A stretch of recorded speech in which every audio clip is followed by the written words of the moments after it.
Salut YouTube, alors vidéo très rapide pour répondre à une question qu'on m'a posée il y a quelques temps et qui revient vraiment souvent.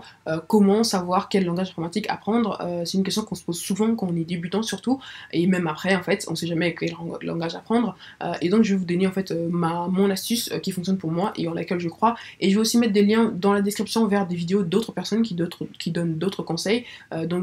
Pour vraiment avoir différents points de vue et finalement prendre la méthode qui vous conviendra quoi. Mon conseil pour savoir en fait comment quel langage apprendre du coup l'astuce à laquelle je fais référence aussi quand je suis dans cette situation là, c'est simplement de me demander déjà ce que j'ai envie de faire, parce que moi après c'est des projets perso en fait, je pense souvent aux projets perso que je mène chaque année.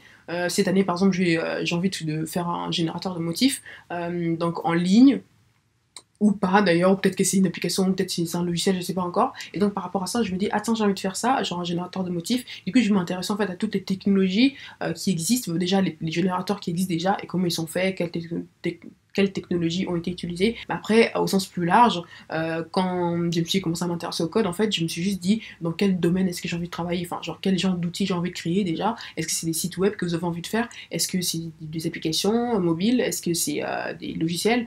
Et donc, poser cette question-là. Et après aussi, savoir dans quel lieu, enfin, et donc, dans quelles conditions de travail aussi vous avez envie de travailler, quoi.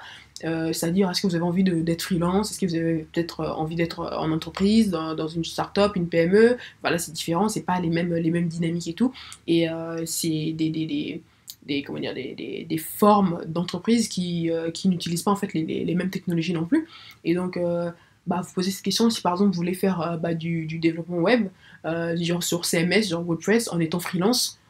Bah voilà, vous apprenez PHP, HTML, CSS, JavaScript, jQuery peut-être, voilà, et donc en fait ça donne tout de suite des réponses en fait sur les choses que vous avez vraiment besoin d'apprendre pour pouvoir mener à bien un projet genre en développement web. Bah, après, si c'est une application, si vous voulez faire des applications mobiles, bah, demandez-vous est-ce que vous avez envie de faire sur iOS ou sur Android, c'est pas pareil. Et donc par rapport à ça, bah, vous vous informez en fait et juste vous regardez les trucs importants à savoir en fait pour pouvoir concevoir une application sur Android par exemple. Un logiciel c'est pareil, quel type de logiciel est-ce que vous avez envie de faire, et donc informez-vous par rapport à ça.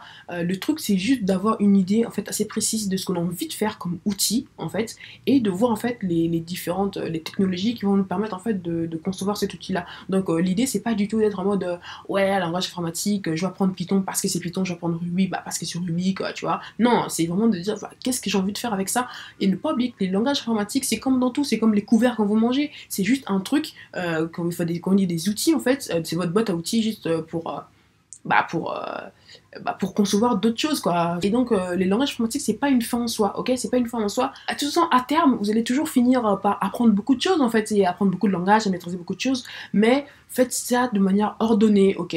Je vous encourage vraiment à toujours comment dire, être dans une dynamique pédagogique, même quand vous codez et tout, ne pas du tout tomber dans ces habitudes en mode ouais, apprendre plein de langages et tout, et avoir une liste longue comme ça sur son CV de langages qu'on connaît, parce que finalement ça sert à rien, ça sert à rien. Le plus important à la fin c'est de faire un site, c'est de faire une application qui fonctionne, c'est voilà, c'est faire votre logiciel de la meilleure manière qui soit. Donc vraiment vous prenez pas la tête avec ça. Donc voilà, c'est mon astuce et mon conseil par rapport à ça. Et moi je vous dis à très bientôt pour une nouvelle vidéo. Et codez intelligent, ok?